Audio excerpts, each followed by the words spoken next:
corruption. Oo nga, grabe. Worst na daw ngayon.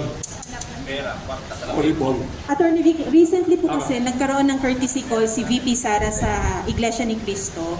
Kumusta po ang relasyon ninyo sa grupong ito? And lastly, boss, ibalik ko lang po sa Kingmaker. Ang sabi po ninyo, ito po ay sagot ninyo sa lahat ng kasinungalingang ginawa nila sa inyo or sinabi nila tungkol sa inyo. Ano po ang pinakamasakit na kasinungalingang ginawa nila? Magandang dalawang tanong yan.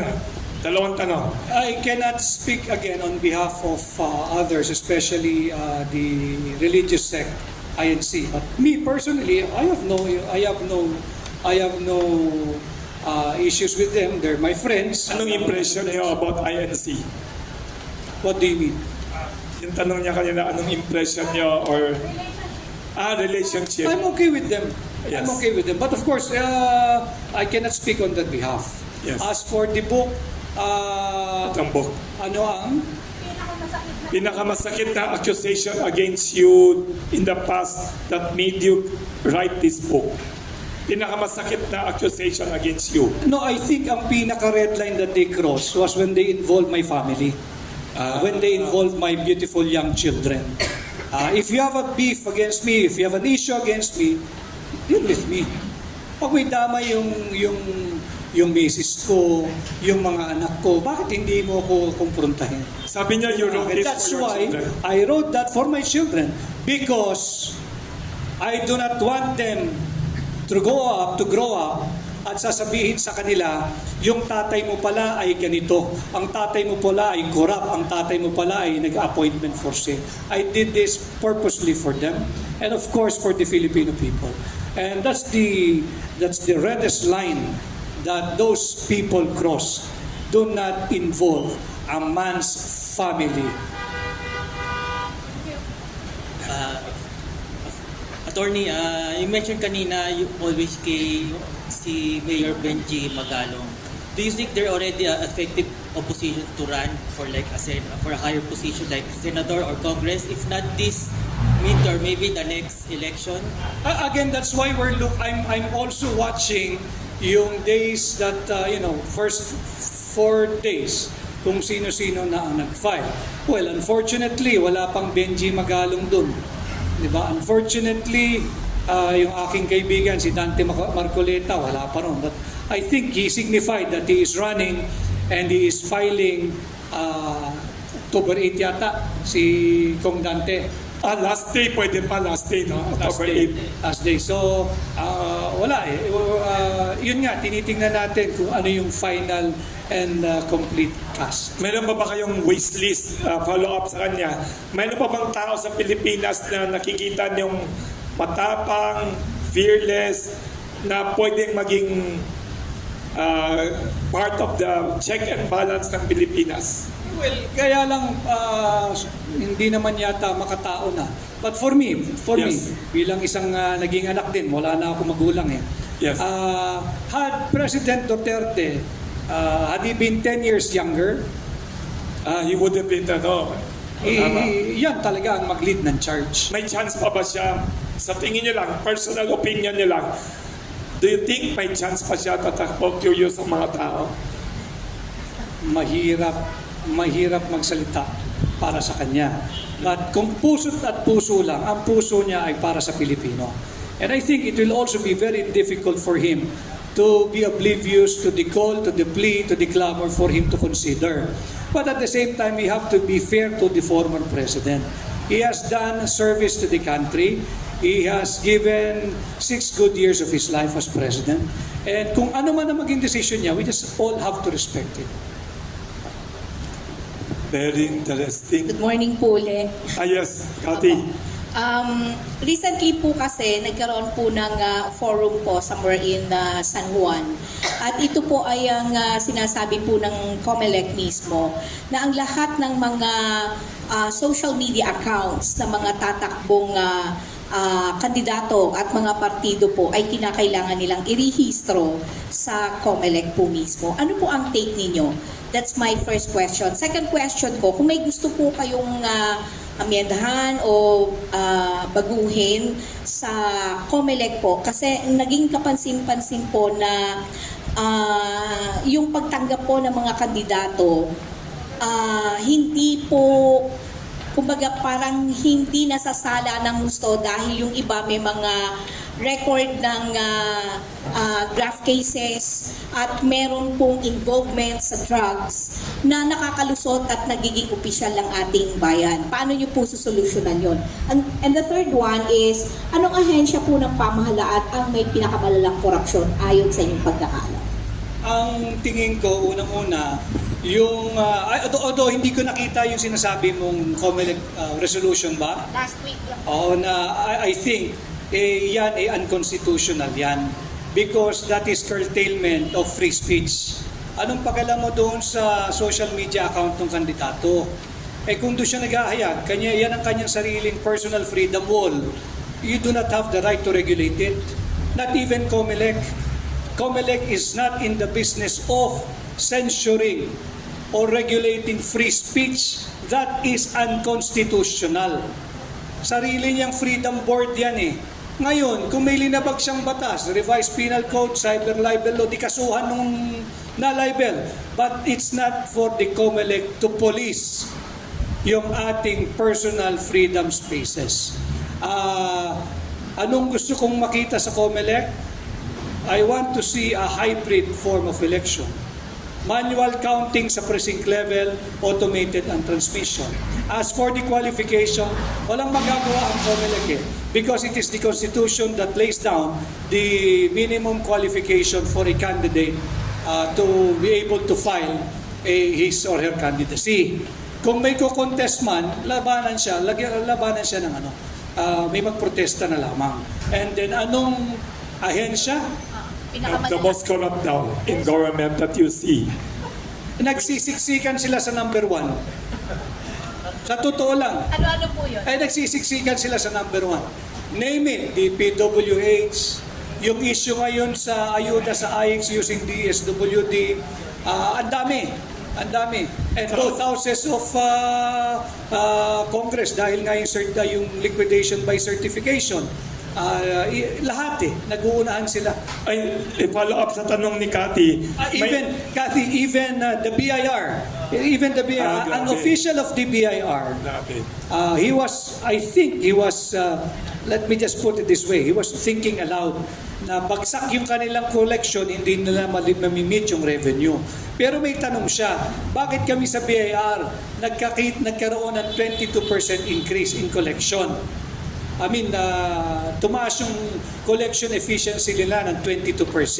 Samantalang ang Bureau of Customs 3% lang. Meaning yung BIR naglalabas na rin na hinagpis.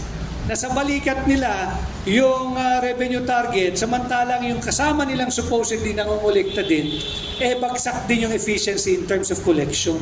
So na hindi maiwasan ng opisyal na yun, kami 22% efficiency, ito 3% lang. So, dun mo makikita na wala sa tono. Follow up sa tanong nila, may nagtanong dito mga journalist, anong comment ni Attorney Vic Rodriguez, yung pera ng PhilHealth ililipat sa ibang gobyerno? Hindi tayo dapat Hundreds of billions. I've been championing that way in Hakbang ng Maisog. Nananawagan tayo, wag niyong galawin yan. Unfortunately, I think wala pang hakbang ang Korte Suprema doon sa petisyon ng mga medical professionals patungkol dyan sa unconstitutional na paggalaw ng 90 billion, 89.9 billion pesos PhilHealth funds. Alam po nyo, nag-commingle na yung pera.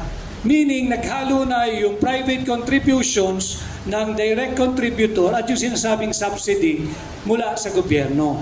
Paano mo na-pinpoint with specificity, with accuracy, na yung 89.9 or 90 billion pesos ay siya ngang pera ng gobyerno? At yan ay hindi po excess funds. Yan ay unutilized. Therefore, ang may problema, hindi yung pondo. If it's been sitting there for quite a while, not because it's the fault of the funds, it's the fault of the management. Kastiguhin mo yung management mo. Ikaw nag-appoint niyan Huwag mong pakialaman yung pera ng PhilHealth. Why? PhilHealth is our primary health insurance. Health insurer yan. At ang mandato niyan malinaw.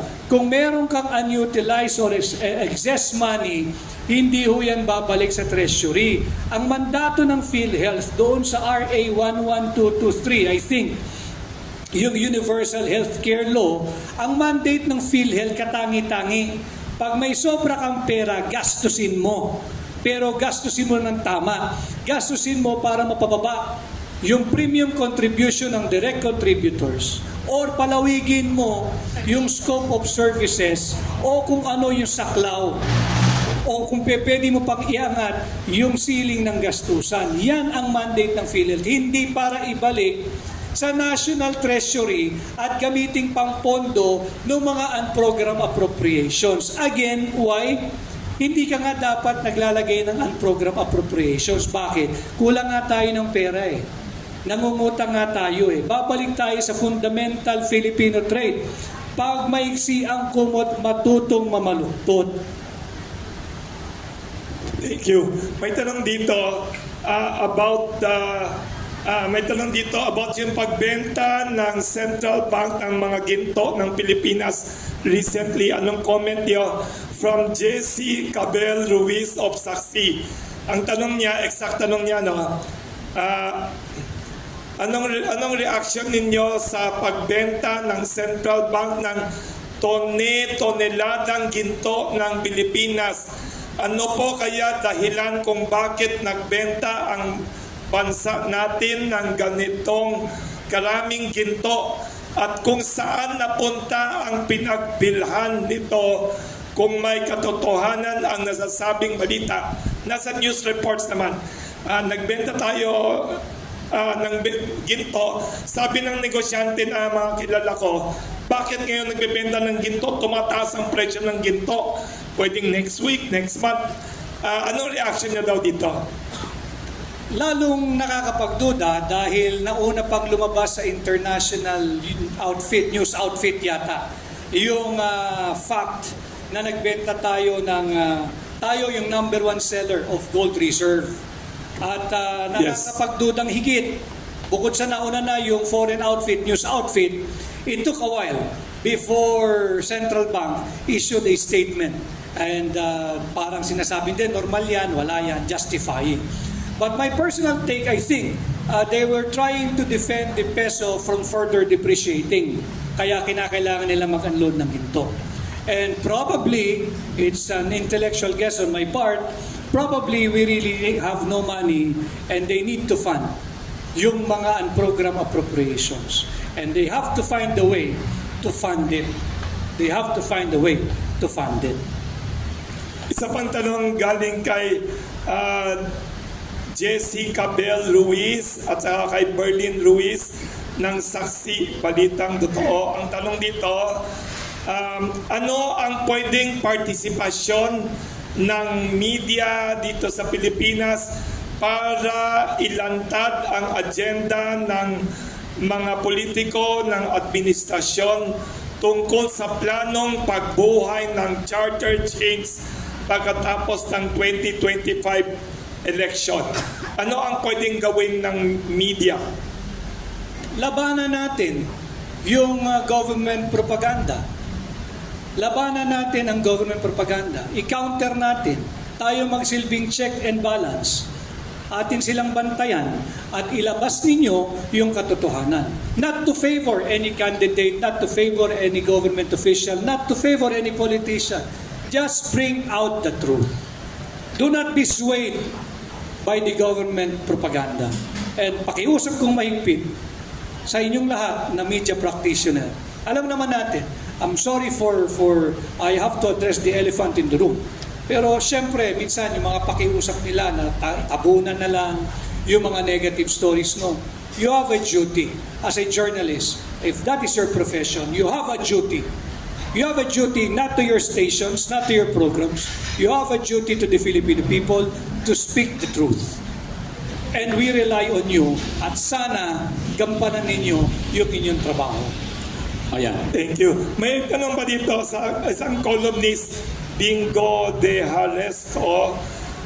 Binigyan niya ako ng news, nag-share siya. Anong comment ninyo? Juan Ponce Enrile acquitted of plunder in pork barrel scam. Siya ang Chief Presidential Legal Counsel.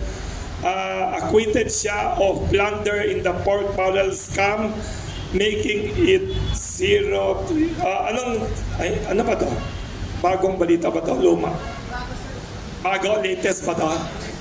Breaking news. Anong reaction ninyo, sir? Being a lawyer and formerly with government, you might have encountered Juan Ponce Enrile. Anong reaction ninyo to this? And what should be done in cases like this, plunder? I have yet to read the full article, and I have yet to know the reason for the dismissal. And I think it will be a folly for anyone to be commenting on the, yung title lang ng You have to read, yes. I have to read. So you're a good lawyer. Isa pa. Sorry. May isang tanong pa, sorry Taga Manila Bulletin, si Freddy. Ang tanong niya, sorry, nanonood siya kay Attorney Vic. Sabi niya, sir, ito po ang aking question para kay Attorney Vic Rodriguez. In your opinion, is there a connection of the Senate's ongoing Alice Go hearing to the future careers of the Duterte family in Davao City, including Vice President Sara Duterte? Ang tanong ni Freddy ng Manila Bulletin, Freddy Lazaro, ito bang non-stop hearing daw about Alice Go sa Senado and other may connection ba to sa politics of the Duterte family in Davao City, including Vice President Sara Duterte? From Freddy Lazaro of Manila Bulletin. I think the Alice Go saga or the Alice Go investigation will go down in the annals of Congress history as the longest running investigation. It's been going on for the past 4 or 5 months. And hindi ko alam ano pa yung tinutuloy ng investigation. Inimbestigahan yung tao, nakatakas, nahuli, naibalik sa Pilipinas, nag-iimbestiga pa rin. If they're confident that they have all the testimonial, the object, and the documentary evidence to pin down Alice Go and whoever is in cahoots with the alleged call her spy, Pogo operator, Queen of Pogo, di kasuhan na, and put an end to that investigation. Because ano bagay ng sambayan ng Pilipino sa investigation na yan? Ayan. Thank you. Sorry, follow up dito. Ang tanong pa dito, follow up. May video clip noon na nag-speech si Senator Miriam Defensor Santiago na itong mga endless public hearings daw in investigation ng mga Senado, wala naman daw na resultang legislation daw, sabi ni Miriam. Senator Miriam Santiago, what is your comment now? I agree. Because, number one, investigation in aid of legislation. You have to identify what piece of legislation or what piece of law you intend to amend. What piece of law do you intend to revise or repeal? Or what kind of law do you wish to introduce? Pero katangi-tangi nga itong investigation into Alice Go saga, 4 or 5 months into in the making, tuloy-tuloy pa rin at mukhang wala pang katapusan. And if again, kung meron kayong ebidensya, kompleto na kanyo. Merong testimonial, may documentary, may object evidence, kung ano-ano pa. File the appropriate case in the appropriate venue. Terminate the proceeding, and so that the responsible committee who spearheaded the investigation in aid of legislation will now be able to buckle down to work and craft that piece of legislation they intend to pass. Thank you. May pahabol dito, isang bago kayo. Si Mr. RG Cruz of ABS-CBN may tanong dito. Yes, si RG Cruz siya. May tanong siya dito. Siya na lang mag-ano. Sir, lalayo lang ako ng konti sa politics. There's a news report from 2 days ago or last week saying that yung isang nagreklamo sa inyo, si Mary Ann Maslow, was already apprehended by the NBI This is regarding the case of falsification of public documents and violation of anti-alias law against her naman. But she previously, supposedly under an alias, requested an investigation into an alleged fraudulent executive appointment scheme involving you po. Ano pong inyong reaction? Somebody sent that article sa akin, RG, no?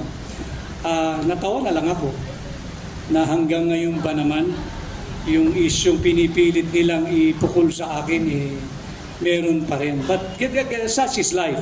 Such is my life. And apparently, yung complaint niya was, I do not know when, but the news article was very, very explicit. It was made last year.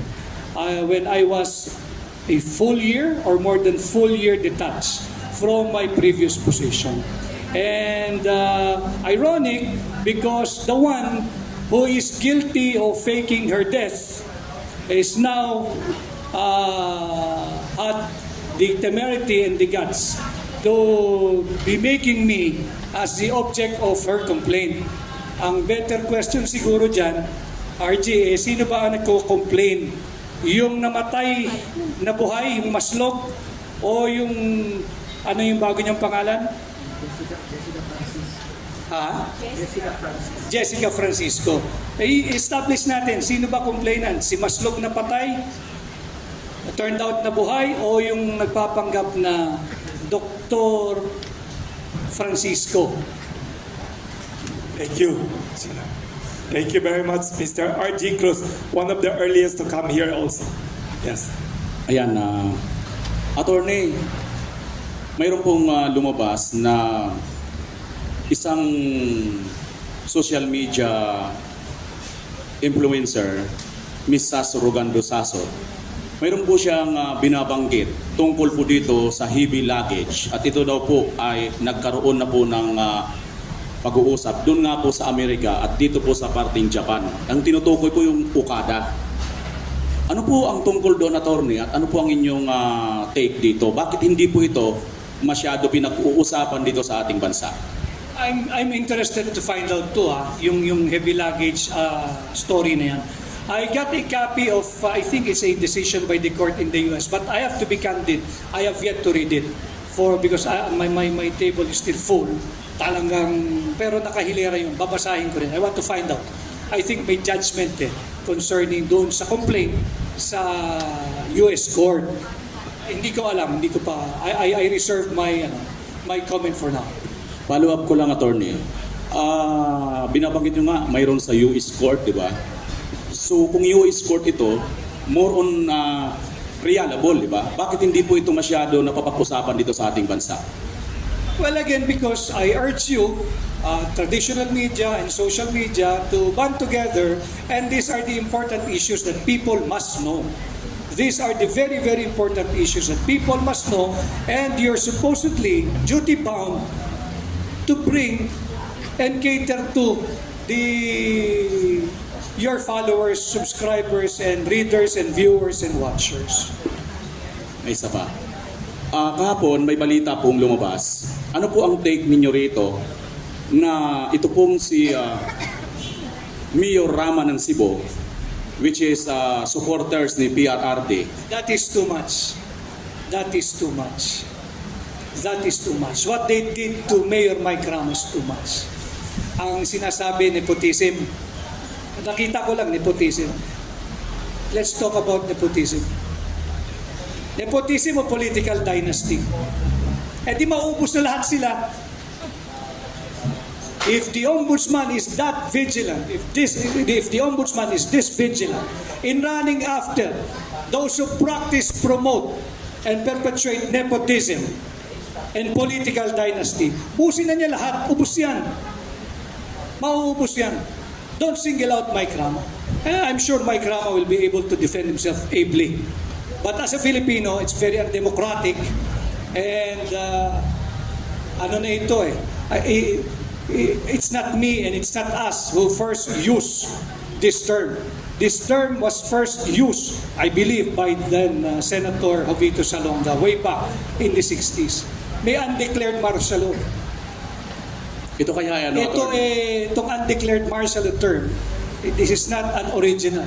This was, I think, first used by then Senator Jovito Salonga. Di pa kaya pinanganak doon, ba't alam niya yan? Wow. Si 1960s, wow, undeclared martial law. Mayroon po akong napanood na isang clip sa hearing sa Congress at saka sa Senate, parang magkasama yata yon. May binabanggit si Attorney Congressman Marcolita na ito pong si Congressman dati, nung panahon na yon ay isa siyang DSWD Secretary. Nabanggit doon na convicted po ito ng isang kasong libel sa aking pagkakatanda. Mayroon po siyang kasama na convict din, parehas sila sa kasong yon. Ngayon, dumating po ang decision, nung nanalo po yung isang kasama niya na yon, na disqualified po. Bakit dito ngayon kay Erwin Tolpo? Ano po ang ano dyan? Pardon me, but I rather not dwell into the question propounded because I think it's very unfair for me to be talking about people who are not here and essentially giving them a free ride on our forum today. Let them defend themselves or himself in the proper forum, but it's not going to be me. Okay. Sensya na po. Thank you po, Attorney. Thank you sa mga napakagaling na mga tanong. Nakagising para mga kape. Thank you to our media friends. Yes, Cathy, if you, one or two more last questions. Last Yes. na lang po May ito. lunch tayo na masarap ha. Opo. Yung pong ating mga kongresista at mga senador po, very obvious po na this election parang ginagawa na nila pong family business ang Ay, pagkakaroon. dami. Ngayon po, basically, dahil maraming perks ang nakapwesto, maraming perks na may mga pondo na nakalaan sa kanila. Kung sakali lang, sir, na kayo po ay maisipan yung tumakbo at mapalad kayong manalo, pabor po ba kayo na tanggalin yung hindi na kasi PDAF ang tawag ngayon eh. Iba na yung forma ng tawag nila. Tama na raw po yung sahod na lang daw po yung benepisyo at sahod ng mga staff ninyo. Sa halip na may pondo pa kayo para raw makaikot pa sa inyong mga kung sino man yung gusto nyong bigyan ng pondo. I think hindi mo kayang tanggalin basta-basta yan. Siguro gradually mawawala yan. And yan naman yung realidad ng politika. You just have to balance whoever the winners would be in this midterm election. They just have to balance. Kasi sila din naman, yung mga elected officials, hindi rin nila, they're not entirely to be blamed. Kasi inaasahan din sila ng constituency nila for infrastructure, kalsada, tulay. Wala namang masama doon. But siguro lang yan, yung proseso na hindi inuuna yung pagkakakitaan bago yung implementation. And maybe ibalik yung pondo sa DPWH and they let the legislators just concentrate on their primary duty, which is to legislate and practice their oversight functions sa executive department naman. Thank you po. Thank you once again for all your questions. Kung may tanong pa kayo, pakipadala na lang via text or email. Thank you again for your questions. We would like to ask Attorney Vic Rodriguez to summarize his views. Napakatalino niya pala, Attorney Vic, kasi palate noon, hindi kayo nakakapag-discuss ng many issues. Usually, kayo ang defender of President Bongbong Marcos. Marami pala kayong on your own ideas and wisdom. I think tama yung maraming media friends natin na somebody like you can be a very good check and balance legislator in the Philippine Senate to make Philippine politics more exciting and less boring. Kasi sir, boring ang politika pag lahat na lang yes men. Pag lahat na lang, kahit na pinakamagaling ba yung presidente, pag walang opposition, boring ang politika. Magkakamali kahit na yung magaling na leader o okay. Kaya Can you give us, sir, a closing statement to summarize your thoughts? And thank you for sharing all your wisdom. Matalino pala kayo sobra. Thank you, Wilson. First, I'd like to thank all of you, both our friends sa traditional media and the new media, social media. I am just glad to see most familiar faces here today. And I hope you will be one in our advocacy in championing, especially for this midterm election. Let's put good, honest, principled people both in the Senate and in the House of Representatives that can be our effective opposition and serve as a check and balance to the many excesses, abuses, most especially graft and corruption being committed in our midst. We owe it to each and every one of us. Mga Pilipino tayo. And most especially, we owe it to the Filipino youth. Pag hindi po tayo nagbigkis-bigkis at hindi tayo magtrabaho sa ikatutino ng gobyernong ito, baka wala na pong abutin yung mga kabataan natin ngayon. Let's do this for them. Tayo siguro, God willing, biyaan tayo ng Panginoon, wag lang tayong magkakasakit, hanggang dulo, medyo maayos na tayong lahat. Nakakakain naman tayo ng 3 beses isang araw. But that is so selfish kind of thinking kung hanggang doon lang tayo. Tingnan natin yung mga kabataan, mga kawawa itong mga ito. Let's not allow it, let's not permit it. Again, the top 3 issues hounding our country and hounding this administration is corruption, corruption, and more corruption. Let's not allow it. Huwag tayong pumayag. We know what is at stake in this midterm election. If we will allow them, they will continue what they're doing for the next 3 years with impunity. Wala nang hiya-hiyayan. And worse, we will witness, God forbid, not in our lifetime sana, the transitioning of the form of government from presidential to parliamentary, and in the long term, we will never see the end of them. Ang kanilang layunin is to keep themselves in power in perpetuity. So wag ho tayong pumayag at magtulong-tulong tayo. I know it's a tough fight, but sabi ko nga ho kanina, nagsisimula bilang isang bulong na wala namang sinlakas o hindi sinlakas ng isang hiyaw. Subalit, yung bulong na yan, para pong yan, nakakapuwing yan. Sapagkat yung bulong na yan can call attention, can call you to regain your focus and bring you back to your center. Yun lamang po, maraming salamat. And again, mabuhay ang Pilipinas, mabuhay ang bawat Pilipino. Once again, thank you very much to the very eloquent and fearless Attorney Vic Rodriguez. Alam nyo, we in our Philippine democracy, we need talaga contrary opinions. And dito sa Pandesal Forum, sir, we are non-partisan but we are very partisan for democracy. And we are very happy for critical views like yours na very eloquent. Once again, thank you, Attorney Vic Rodriguez. Hopefully, this will not be the last. You should come back again and update us on your political journey and your crusade against corruption and bad government. Kami naman dito, sir, sa Kamuning Bakery Cafe, we have a simple gift to every guest. Whether you are the president or movie star or foreign ambassador, we have pandesal gift for you. Para matuwa yung mga panadero namin na dinefensa nyo kanina kasi taxpayer sila. Maliit lang ang tax nila pero they are contributing to the economic development.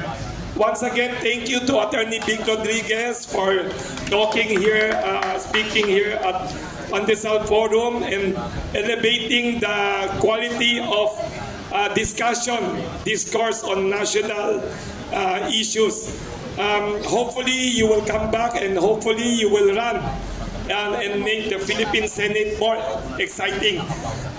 Sir, aside from that, we'd like to invite all our media friends. May lunch tayo today. But we would like to remind you, October 16 every year dito sa 85-year-old Kamuning Bakery Cafe na kapitbahay ni Attorney Vic Rodriguez, namimigay kami ng libreng tinapay every year, World Pandesal Day, October 16. Umaga hanggang hapon, libre pandesal, libre ang cheese, libre ang ham, libre ang fruit jam, juices, and vitamins pa, libre for 70,000 people. Kaya namin. Every year yan. So you are all welcome dito. Mag-picture taking tayo with Attorney Vic para matuwa yung mga panadero sa buong Pilipinas. Yes. Mag-picture tayo. Tayo, sir. Tayo kami. Sir, pwede hawakan nyo ba? Yes, hawakan ko yung libro. Sir, hawakan din ninyo yung libro. Isang kopya. Napakaganda ng libro. Hindi lang maganda yung pagkasulat, maganda pati papel, pati yung design.